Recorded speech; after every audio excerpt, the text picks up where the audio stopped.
Estamos de volta, agora vamos falar de campeonato estadual, tá todo mundo aqui esperando, né? Ivanildo vai falar, o que a gente vai falar? Nesse bloco, é o terceiro bloco do Esporte TCM, nossa revista eletrônica. A gente vai falar sobre o Potiguar de Mossoró, o time príncipe, os gladiadores alvirrubro, que quase ficou naquele né? A torcida fez foi um ponto, né? Um pontinho só. Antes da gente começar a comentar, vamos conferir a reportagem de Pedro Ítalo falando sobre quais foram os erros cruciais ou os vacilos do Potiguar para não ter chegado à decisão do turno. Confere aí a reportagem de Pedro Ítalo. Em um campeonato de tiro curto, alguns erros e detalhes podem ser fatais na reta final.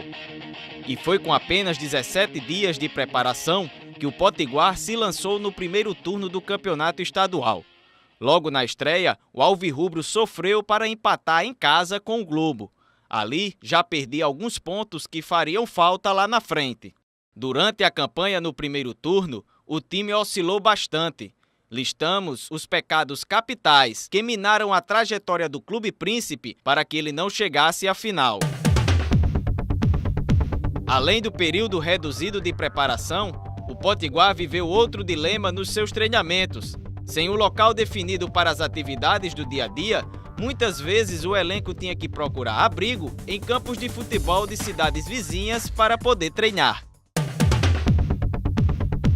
A lateral esquerda foi outro ponto frágil do time, jogando com o meio-campista Ciel improvisado naquele setor. A diretoria não conseguiu resolver esse problema e viu, junto com o torcedor, o time perder a intensidade no apoio ao ataque e na marcação. Aparentemente tudo caminhava bem, mas após uma vitória diante do Alecrim, o técnico Bira Lopes deu uma declaração que balançou o ambiente e externou algumas situações que o estava deixando incomodado no Potiguar. Bira afirmou que seu prazo no clube seria até o fim do primeiro turno. Eu fiz um projeto de primeiro turno, certo? Como o presidente falou, eu era um incógnita, tinha que mostrar um trabalho e fui mostrar, estou mostrando meu trabalho. Então, existem algumas situações que a gente precisa reavaliar em termos de segundo turno, até plantel também. Após uma reunião com o presidente Benjamin Machado, o técnico deu outra declaração. Talvez até o jeito que eu falei e as pessoas não conseguiram entender para quem eu estava direcionando, principalmente a questão da pressão e das cobranças exageradas. Em meio às indefinições, dentro e fora de campo, o Potiguar não foi capaz de alcançar o seu objetivo, mesmo quando precisou apenas das suas forças. Pois é, rapaz, olha, na campanha do Potiguar, você tá vendo, Deon, solta os gols do Potiguar, solta os gols que o Potiguar levou também aí, né? Foram 14 pontos conquistados, um a menos do que o América, mesma quantidade de pontos do Globo. Em 7 jogos foram 4 vitórias, 2 empates, 1 derrota. A diferença, o Globo fez 13 gols, o Potiguar fez 11. O Globo levou 7, mas o Potiguar levou 6, tá aí. O Potiguar tem a segunda defesa menos vazada, só perde pro América, né? Com 5, o América tem 5. E o América, 15 pontos, se classificou aí com 71% de aproveitamento. Júnior Xavier, foi por 1 ponto, mas aí a gente tem alguns jogos aqui que eu quero que a gente comente. Primeiro, foram 2 empates em casa, né? Primeiro contra o Globo, começando o campeonato, começando o turno, realmente, né, aquele negócio tá começando, mas foi 2-2 contra o Globo jogando em casa, num jogo que o Potiguar também não jogou bem, mesmo assim conseguiu 2 gols, mas aquele gol de falta do meio da rua, a gente lembra. E contra o Açu, levou um gol logo no comecinho da partida, quase 16 segundos, se eu não me engano, 16 ou foram 20 segundos, massacrou o time do Açu, mas não conseguiu vencer. A gente podia falar que esses 2 jogos aí foram decisivos para não classificação do Potiguar para a final do turno? Não, eu acredito que tiveram influência sem sombra de dúvida. Primeiro, que a gente dá até um pouco uma pausa em relação ao primeiro jogo com o Globo, pelos problemas que o Potiguar enfrentou em relação à sua representação. Muito pouco tempo para treinamento. São quase 17 dias. Mas mesmo assim poderia ter saído bem melhor, sem sombra de dúvida. Agora, o jogo do Açu foi uma ducha, né? Tomou um gol a 16 segundos, um gol muito rápido, um gol em que a gente costuma dizer que a atenção do atleta tem que ser redobrada para que isso não venha acontecer, e aí foi correr atrás de um prejuízo. Tinha muito tempo, né, para recuperar esse prejuízo, só que começou se apressando, o gol não saía e foi entrando para o desespero e acabou novamente com um segundo empate. Mas em casa, né? Em casa. Então, só aí foram perdidos 4 pontos. Né? Quem veio conquistou um ponto, mas por jogar em casa foram perdidos 4 pontos.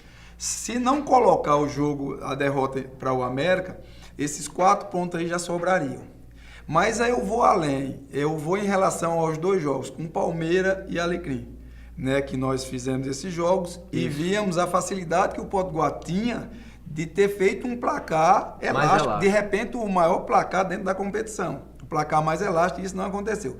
Se tem acontecido mais 2 gols com esses 2 adversários, que condições teve de sobra, foi superior, mandou, teve inúmeras oportunidades, e depois o time naturalmente se acomodou na partida, aí não precisaria mais nem desses pontos, precisaria apenas dos 2 gols que já o classificariam. É verdade. Eu não vou aqui colocar o meu amigo Givânio numa saia justa de forma nenhuma, mas falando do campeonato em si, Giva, eu estava fazendo uma análise vindo para cá antes de chegar. Você vê que o América classificou com 5 vitórias, né? A gente sabe a dificuldade que é. A ABC América tem uma folha muito maior, né? Tem a grana do Campeonato Nordeste, tem tudo isso, tem os patrocinadores, é um time de capital. Você acredita que para o segundo turno e para um time conquistar uma vaga final, 5 vitórias, ele é suficiente? Ela é suficiente? Pelas contas que eu venho fazendo, o Baraunas estreia em casa e termina em casa o turno. Baraunas tem a oportunidade de estrear em casa contra o Açu, e aonde nós estamos a 4 pontos da Série D, aonde na primeira rodada se enfrentam os 2 que estão na frente da gente brigando pela Série D, que é Globo e Potiguar. Uhum. Então, a tendência dessa primeira rodada, a gente vencendo o Açu, nós encostamos mais na disputa dessa Série D. E eu acredito sim que 5 vitórias, mais uns 2 empates aí, a gente chega não só para brigar pela Série D, como na decisão do turno também. Pois é, a gente tá vendo aqui 5 vitórias, é bem possível, né? Eu acho que, tirando na balança aí, a ABC América tem uma certa vantagem. Mesmo assim, Júnior, eu queria que você comentasse isso nesse bloco.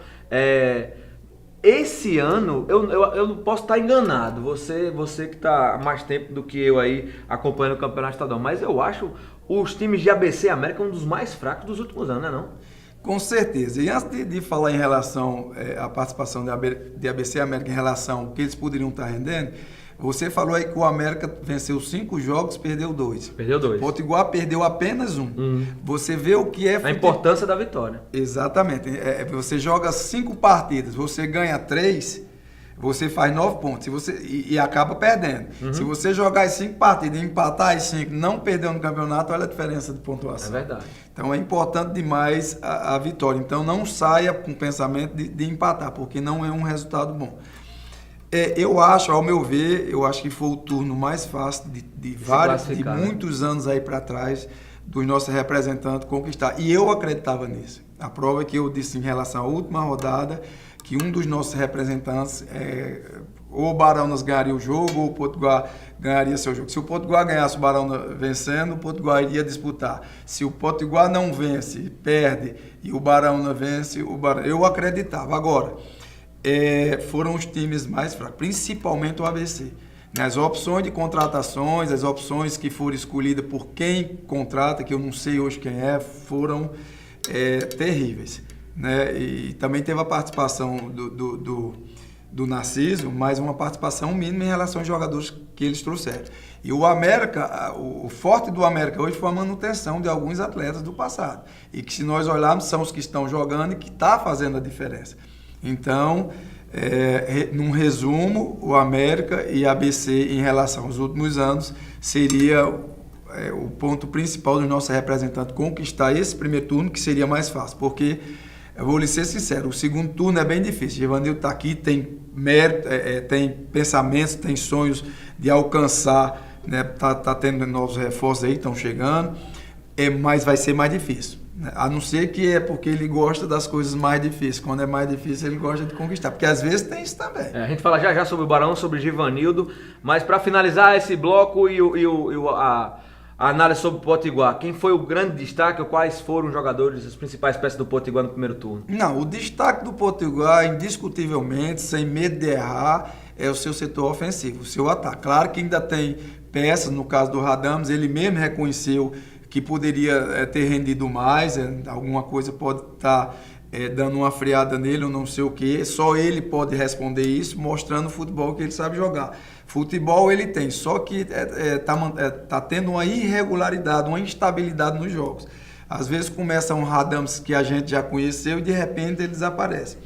Eu acho que o ponto principal para que ele possa ajudar mais ali os seus colegas, no caso do Carlos Alberto, para mim uma das peças mais importantes dentro do campeonato do estado, não só no Potiguar, o próprio João Manuel pode ter um pouquinho mais de calma na hora da finalização, o próprio Dunga chegando, o Jorge Clay, quer dizer, o seu setor ofensivo muito bom, muito bom. A parte defensiva, não que seja ruim, mas se é qualificada como é o seu ataque, aí sim o Potiguar tinha todas as condições e com certeza estaria disputando o turno. Beleza, tá aí, torcedor alvirrubro, uma análise desse primeiro turno do Campeonato Estadual 2016, né? E você confere agora, só para finalizar o bloco, e a gente volta já para falar de Baraunas, alguns gols aí dos Splashing Brothers, os atacantes alvirrubros. Eu volto já com muito mais.